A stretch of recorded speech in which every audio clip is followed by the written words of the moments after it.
امید ہے آپ سب خیریت سے ہوں گے۔ اگر آپ نے ابھی تک ہمارا چینل سبسکرائب نہیں کیا تو اسے ابھی سبسکرائب کر لیں اور بیل آئیکن کو دبانا بالکل بھی مت بھولیں۔ شکریہ۔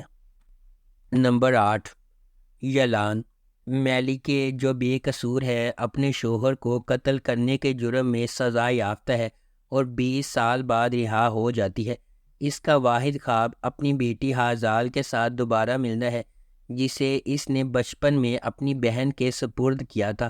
تاہم میلیکے نہ صرف اپنی بیٹی کا انتظار کر رہی ہے بلکہ جھوٹ سے بنی ایک نئی جیل کا بھی انتظار کر رہی ہے۔ جیسے جیسے میلیکے ایک ایک کر کے اپنے سے کیے گئے جھوٹ کا پردہ فاش کرتی ہے، وہ یہ بھی سمجھ جائے گی کہ وہ کس قسم کے کھیل میں پڑ گئی ہے۔ دھیرے دھیرے اس لڑکی کے قریب پہنچتے ہوئے، جو برسوں سے کسی اور کو اپنی ماں کہہ رہی ہے، وہ بھی اپنے شوہر کے اصل قاتل کو بے نقاب کرنے کی پوری کوشش کرے گی۔ جھوٹ سے بنی اس کہانی میں سب سے زیادہ ضمیر والا سب سے زیادہ بے رحم ہوگا اور سب سے زیادہ وفادار حقیقی غدار ہوگا۔ نمبر 7، تاش کاغت مکاس۔ تاش کاغت مکاس نے امت کی زندگی کا مطالعہ کیا، جو کہ ایک غریب محلے سے تعلق رکھنے والا ایک نوجوان ہے جس کی یادداشت کی غیر معمولی صلاحیت ہے، جسے ہائپر تھائیمیا کہا جاتا ہے۔ اس کی حالت اسے اپنی زندگی کے ہر لمحے کی ہر تفصیل کو یاد رکھنے کی اجازت دیتی ہے۔ آیا یہ ایک نعمت ہے یا لعنت، یہ ابھی تک واضح نہیں ہے کہ امت کی زندگی کب ایک المناک موڑ لیتی ہے۔ اس کے والد رضا پر قتل کا الزام ہے اور وہ الزائمر کی بیماری کے ساتھ جدوجہد کی وجہ سے اپنا دفاع نہیں کر سکتا ہے۔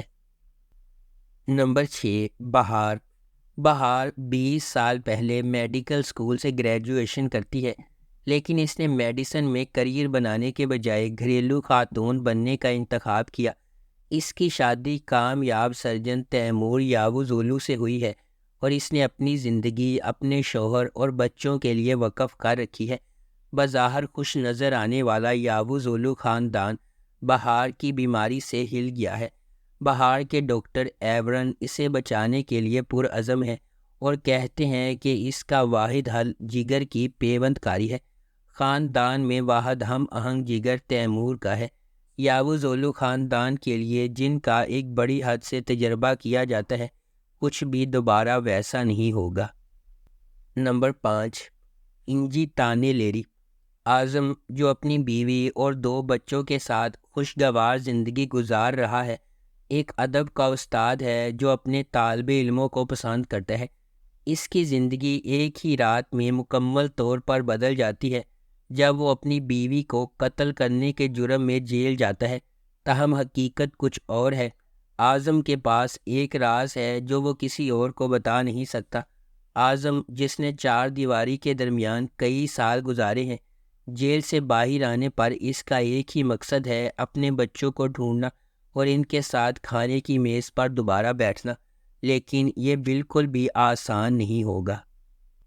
نمبر 4، غدار۔ جب آئیدن نے اس کا دل توڑا تو داغان نے سوچا کہ اس کی زندگی ختم ہو گئی ہے۔ اس نے اپنا گھر چھوڑ دیا، فوج کے لیے سائن اپ کیا اور مشرق میں لڑنے والی ایک خصوصی یونٹ میں شامل ہو گیا۔ اب 2 سال کی سخت ڈیوٹی کے بعد داغان کی سروس ختم ہو گئی ہے۔ گھر آنے کا وقت ہو گیا ہے، لیکن گھر ایسا نہیں ہے جیسا کہ داغان کو یاد ہے۔ اس کا خاندان بکھر گیا ہے اور اس کے پرانے پڑوس نے ایک تاریک انڈرورلڈ کو راستہ دے دیا ہے۔ آئیدن چلی گئی ہے اور یہاں تک کہ پرانے دوست جو باقی رہ گئے ہیں وہ سب مشکوک تعاقب میں پھنسے ہوئے دکھائی دیتے ہیں۔ جب اس کے چاہنے والے خطرے میں آتے ہیں تو داغان ہچکچاتے ہوئے ایک پیشہ ور ہٹ مین بننے کی پیشکش قبول کرتا ہے، لیکن ایک ہٹ مین کو بھی ایک ضابطے کی ضرورت ہوتی ہے اور بعض اوقات غیر معمولی حالات ایک عام آدمی کو ہیرو میں تبدیل کر سکتے ہیں، خاص طور پر جب آئیدن اچانک داغان کی زندگی میں دوبارہ نمودار ہوتی ہے۔ نمبر 3، کیزل گونجالار۔ کیزل گونجالار مریم کی دل خراش کہانی سناتا ہے، جس کی شادی ایک اسلامی فرقے میں 14 سال کی عمر میں ہوئی تھی اور اب وہ اپنی بیٹی زینب کو شیخ کے پوتے کی دلہن جیسی قسمت سے دو چار ہونے سے روکنے کے لیے بہادری سے لڑ رہی ہے۔ اس کی بھابھی کی رہنمائی میں جو فرقے کی ایک سابق رکن ہے، انہیں احساس ہوتا ہے کہ انہیں فرقے کے طاقتور چنگل سے زینب کو بچانے کے لیے بھاگنا چاہیے۔ ڈرتے ڈرتے اپنے منصوبوں کو اپنے ظالم شوہر سے چھپاتے ہوئے مریم کو پہلے ریگولر سائیکیٹرسٹ لیونٹ کے گھر میں دیکھ بھال کرنے والے کے طور پر پیسہ کمانا ہوگا، جو اس کی مدد کرنے پر راضی ہے۔ ان کے متصادم مذہبی اور ترقی پسند عقائد کے باوجود مریم اور لیونٹ جذباتی طور پر ایک ساتھ کھینچے جاتے ہیں، لیکن ان کی زندگی میں انتشار اور گہرا ہوتا جاتا ہے جب ان کی بیٹی کی شناخت سامنے آتی ہے۔ نمبر 2، ساکلا بینی۔ متمول اور با اثر گھرانوں میں پیدا ہونے والے میتے اور ناز اپنے بچپن میں کیے گئے وعدے کے پابند ہے۔ یہ وعدہ ایک المناک واقعے سے ہوا ہے جہاں ناز کی بے گناہی پر سمجھوتا کیا گیا تھا اور میتے کے خاندان نے غیر متزلزل حمایت کی پیشکش کی۔ جیسے جیسے وہ بڑے ہوتے جاتے ہیں، ان کا رشتہ گرما گرم دلائل اور پرجوش مصالحت کا رولر کوسٹر بن جاتا ہے۔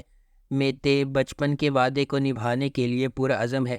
ناز سے شادی کرنے کے لیے بیرون ملک تعلیم حاصل کر کے واپس آیا ہے، تاہم قسمت اس وقت مداخلت کرتی ہے جب وہ ناز کی وفادار نوکر انجیلا کے ساتھ راستے عبور کرتا ہے۔ انجیلا، جس نے ایک پریشان حال ماضی کے بعد ناز کے گھر میں ایک خاندان پایا ہے، حادثاتی طور پر سامنے آنے والے ڈرامے میں ایک اہم شخصیت بن جاتی ہے۔ میتے اور انجیلا دونوں اپنے اپنے ماضی کے ایک جیسے زخموں کا اشتراک کرتے ہیں اور انہیں معلوم ہوتا ہے کہ ان کا جذباتی تعلق اس سے کہیں زیادہ گہرا ہے جتنا کہ انہوں نے شروع میں سوچا تھا۔ نمبر 1، حدوثوس سیودہ۔ حدوثوس سیودہ خلیل ابراہیم کارسو کی کہانی ہے، جو اپنی پیدائش کے وقت بحیرہ اسود کے گاؤں میں واپس آتا ہے۔ خلیل کو اس وقت فرار ہونے پر مجبور کیا گیا جب وہ صرف 5 سال کا تھا، جب اس کے والد کو مقامی کرائم باس رضوان لیٹو نے قتل کر دیا تھا۔ 20 سال بعد خلیل اپنی بچپن کی محبت یاسمین سے شادی کرنے گھر واپس آیا ہے، لیکن جب رضوان کا بیٹا یاسمین کو قتل کرتا ہے تو اس کا مشن بالکل نئی سمت اختیار کرتا ہے۔ خلیل ایک آدمی کی فوج بن جاتا ہے جس کا واحد مقصد رضوان لیٹو کو تباہ کرنا ہوتا ہے۔ خلیل کو کچھ غیر متوقع حلیف ملتے ہیں جب وہ رضوان کی مجرمانہ کارروائیوں کے ذریعے کام کرتے ہیں، بشمول رضوان کی بیٹی زینب۔ زینب ناجائز زندگی سے آگے بڑھنا چاہتی ہے اور ایک بار جب اسے حقیقت معلوم ہو جاتی ہے کہ اس کے خاندان نے خلیل کے ساتھ کیا کیا تو اس کے پاس اس کی مدد کرنے کے سوا کوئی چارہ نہیں ہے۔ خلیل پر زینب کے سکول کی لڑکی کو کچلنے کا جذبہ جلد ہی دوبارہ زندہ ہو جاتا ہے اور کچھ ہی دیر میں وہ اپنے باپ کے دشمن کی محبت میں پاگل ہو جاتی ہے، اور محبت میں بحیرہ اسود کی عورت سے زیادہ خطرناک کوئی چیز نہیں ہے۔ اگر آپ کو ہماری یہ ویڈیو پسند آئی ہے تو اسے لائک کریں، شیئر کریں اور ہمارے چینل کو سبسکرائب کرنا بالکل بھی مت بھولیں۔ شکریہ۔